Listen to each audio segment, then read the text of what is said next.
Good morning, good afternoon, good evening, wherever you are, whatever you're doing, and welcome to another episode of Post Conference Presser for Anfield Index.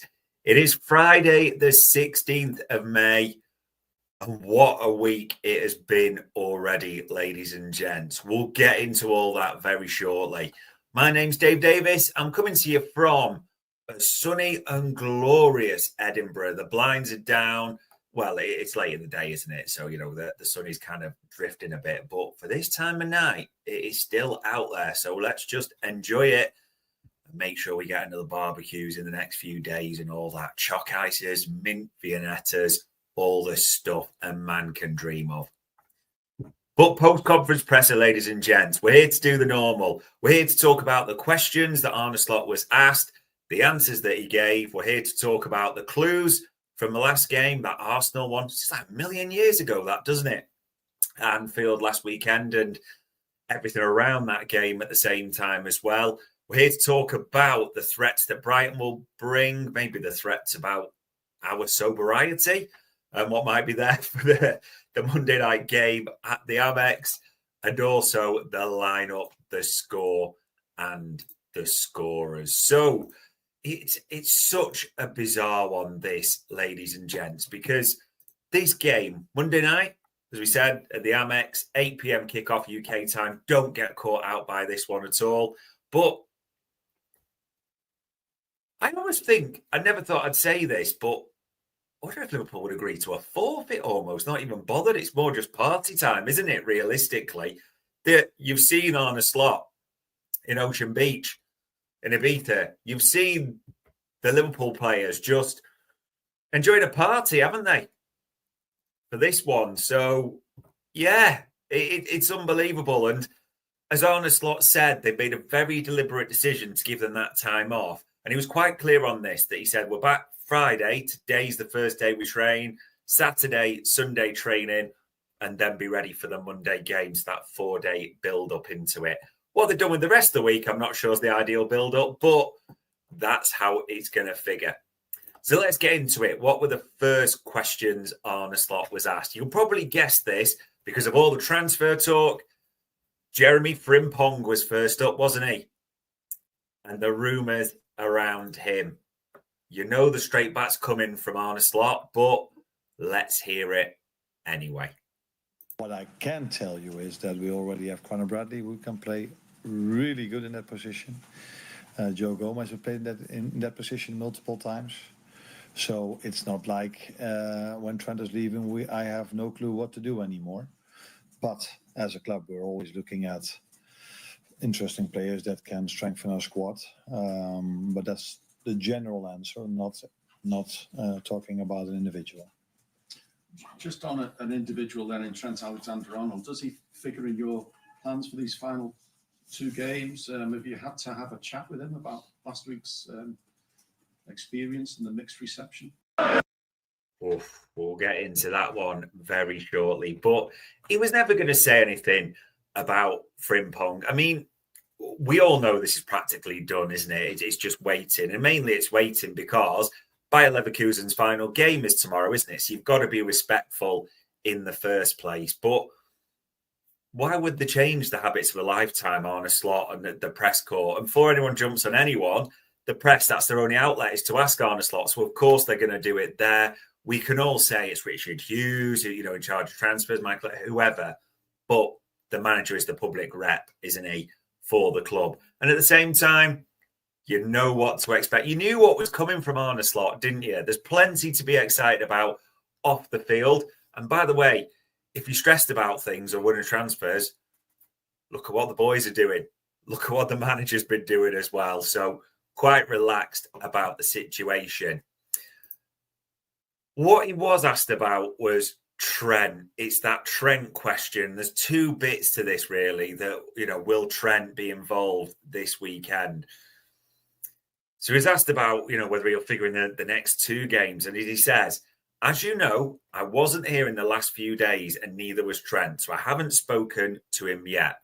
Today is the first day we come back together. We feel this also a very good lead up to our game on Monday because I've said before it's quite difficult for a team that's already won the league to train so many days in a row. if you've already won something. So you need to find the balance between days off and preparing very well for the next game. And it goes on, but probably the key thing he says is at the end, where that's not an answer to your question, but I wanted to make that clear. And then your answer question, if Trent is involved, yes or no, that is why I told you this, because the first day we train after a few days off.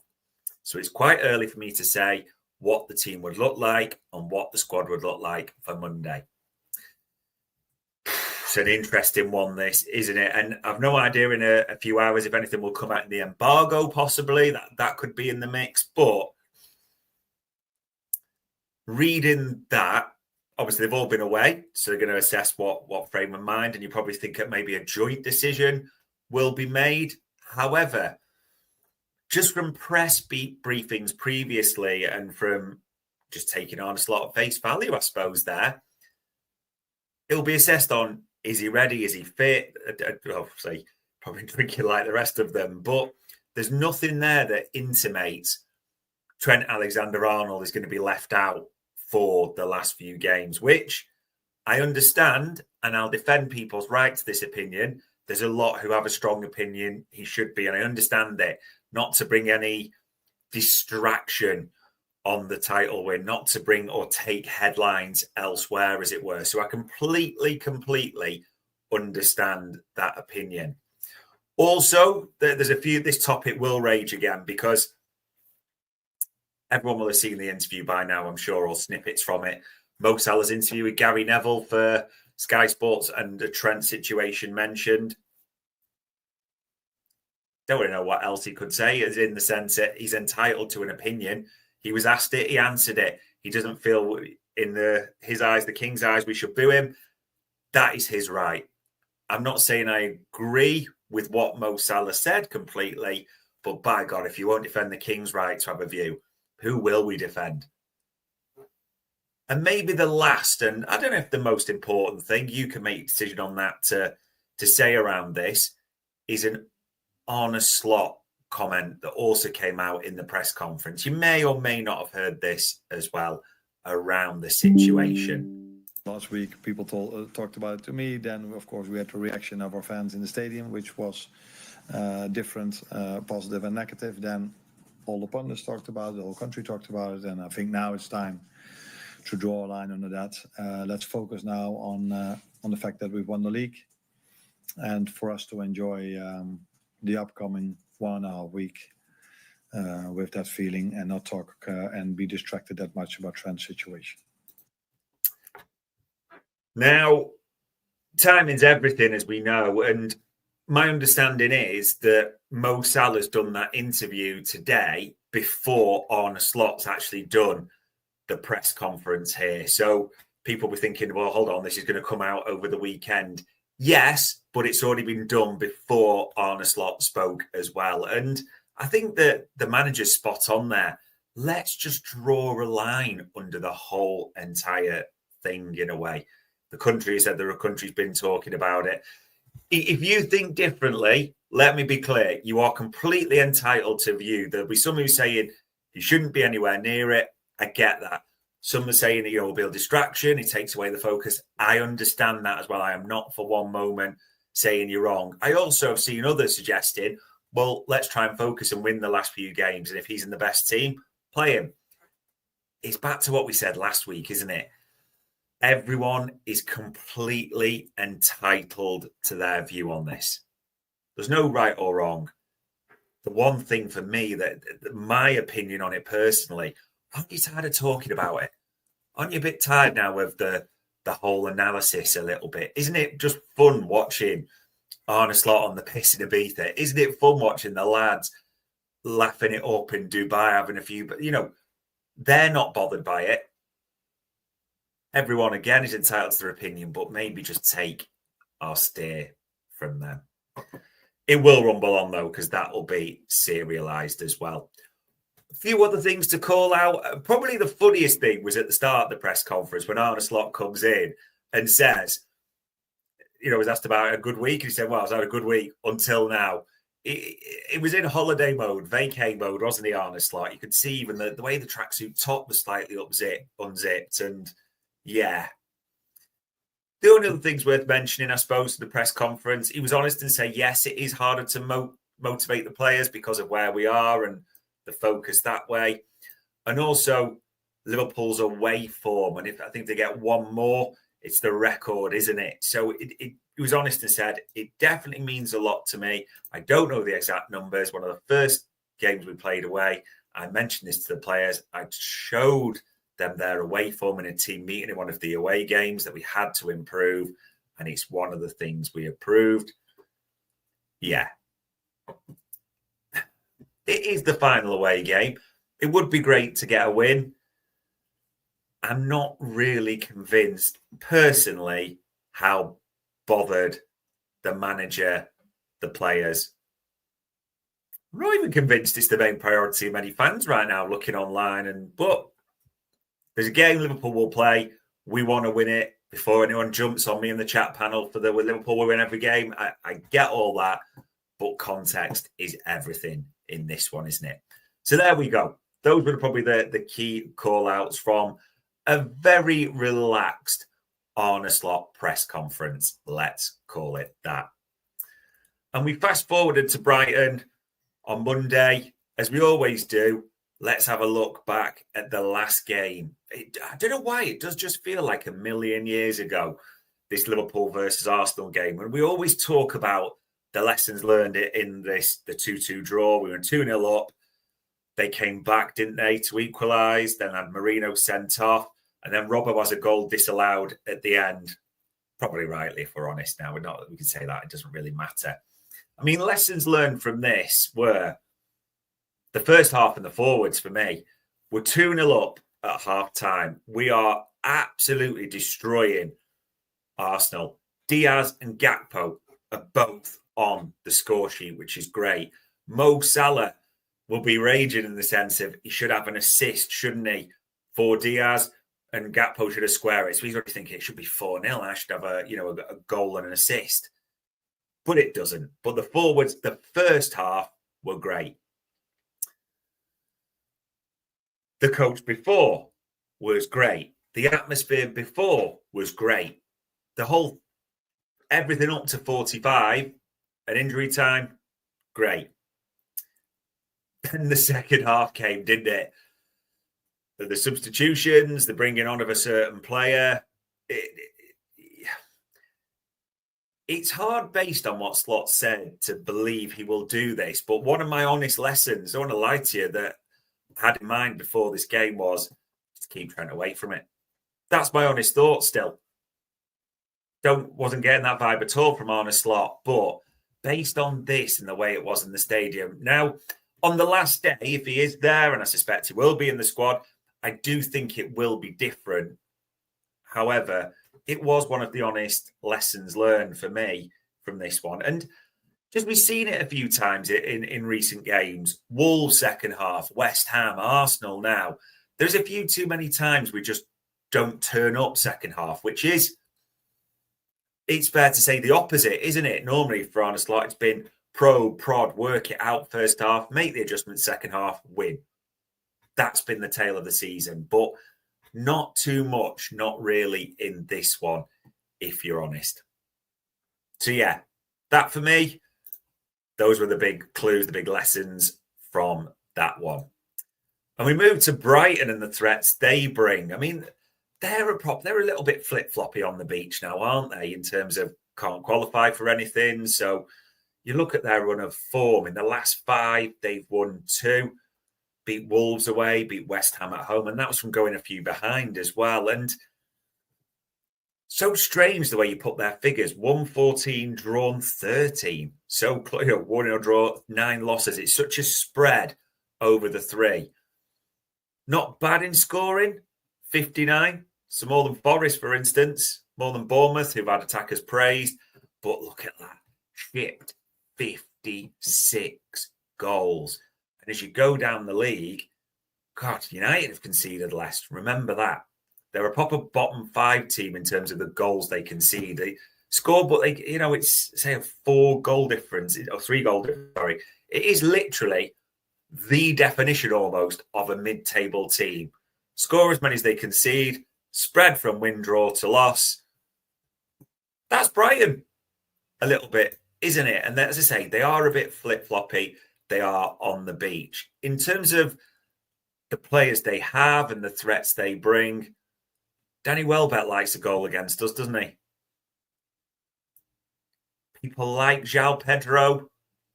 Unsure a bit myself, to be honest, but be interesting to see if he's going to play. People wanting Belieber. They'll be sort of, I don't say scouting him, that's wrong, but keeping an eye on him. But yeah, I would say for me, the other one, Minter. When he left Newcastle, thought there was a lot of rumours because of the Feyenoord connection with Slot, wasn't there as well? So there's quite a few players we'll be keeping an eye on. And even recent reports, Van Hecke being mentioned as a possible target as well with his aerial dominance. But you just don't know which Brighton you're going to get. So they have threats. I haven't even mentioned the main one I always think of, Mitoma, who historically has destroyed Trent at times, hasn't he? You wouldn't dispute that. So a lot of good players, a lot of good individual players, a real mix in terms of what Brighton turns up. So I will be, I can't lie. I'm not concerned because obviously it doesn't really matter in the sense of this game. And we think how Liverpool have been training this week in the Palms in Dubai. Maybe the biggest threat is just how sober we are, how much we are really bothered, which I don't think we are particularly. So it is hard to analyse, or there's maybe not too much point in over-analysing this one. What's maybe the most interesting thing to think about is the squad. Now, Arne Slot did mention in his press conference today, because he was asked about, have you still got decisions to make on players? He said, no, it'd be unfair, like to say it comes down to one game. I've worked with these players over 10, 11 months. So you kind of get the impression that what he said against Chelsea when he talked about rotating and all those elements, I could be wrong on this. I don't say it with confidence, but it may have gone out the window. So I actually think he will pick what he classes as his strongest right now, as in Alisson, Van Dijk, Ibu, Robbo, and Connor Bradley at right back. I think in midfield, it will be back to Szoboszlai, Jones, McAllister. And up front, it's Mo Salah, Luis Diaz as the false nine, especially away from home at somewhere like Brighton, and Cody Gakpo on the left. For the record, absolutely nothing would surprise me if Jota was playing, Curtis Jones got a start, Simica, anything like that. However, they just none of them took their chance at Chelsea, did they? Harvey Elliott didn't either. You don't want to sound mean or brutal, but just taking that line from Arne Slot's press conference, I just don't see it. And also, I still see some fans going, Chiesa should still get minutes. Why? What's the point? It sounds sort of blunt, crude, but what is the point? Arne Slot doesn't fancy him. It just almost, for me, fans a narrative that he's still got a chance. And you might like him as a player, but I think he's done enough, hasn't he, to get his medal, etc. So if you don't rate them, if he doesn't want them, there's not really much point. There's nothing to be over concerned about with this. The score and scorers, this could honestly be absolutely anything. And I don't say that lightly, absolutely anything. And maybe it's me thinking this, and I won't bet a single cent on this, but I'm going to go with a 2-2 draw. Because Brighton concede and they score. Liverpool score. Won't bat on a clean sheet, just the way everything's being prepared in this. So 2-2, Mo Salah again on the score sheet. Could be anything. In all honesty, when we take it all into account, I know you're all thinking about things like transfers already. I know you're all thinking about that last day, aren't you? The Palace one, where I suspect Liverpool will probably turn up and turn it on. But this very much has that last day of term at Schofield, doesn't it? No one is really asked. Arne Slot certainly wasn't when he came into the press conference this afternoon. But there we have it, ladies and gents. Monday Night Football beckons. We will see what Liverpool turn up.